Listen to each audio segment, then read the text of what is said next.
Сәлем достар, менің каналыма қош келдіңіздер. Каналыма тіркелмесеңіз тіркеліп, қоңырау басуды ұмытпаңыздар.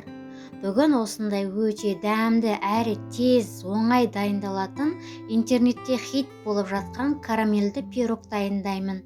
Ол үшін ең алдымен таза ыдысымызға бір жұмыртқаны салып, қантымызды салып, шанышқының көмегімен жақсылап араластырып аламын. Венчикпен де араластырсаңыздар болады. Осылай барлығын араластырып алғаннан кейін үстінен бөлме температурасында тұрған жұмсақ майды салып, оны да шанышқымен езгілеп араластырып аламын.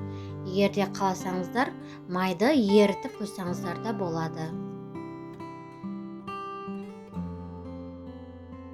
Барлығы жақсы араласқаннан кейін електен өткізілген дайын тұрған ұнның барлығын салып, бір шай қасықпен қопсытқышты қосып, жақсылап араластырып, одан кейін қолдың көмегімен жұмсақ қамыр елеп алатын боламын. Осы пирогқа қажетті заттардың барлығының мөлшерін төмендегі описание бөліміне жазып қалдырамын.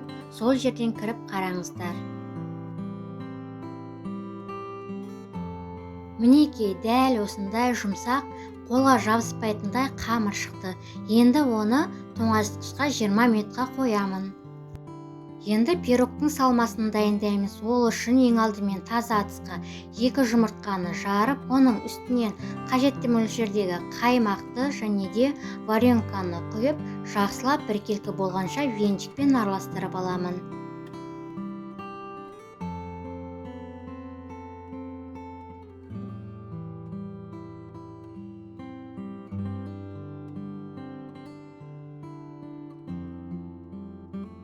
Пирогтың салмасын осылай дайындап алғаннан кейін қажетті көлемдегі форманы алып, оған қамырымызды осылай орналастырамыз. Яғни оны қолдың көмегімен бортиктерін шығарып, жақсылап барлығын бір тегіс қылып орналастырып аламыз. Қамырды формаға орналастырып болғаннан кейін оны осылай шанышқының көмегімен тесіп шығамын.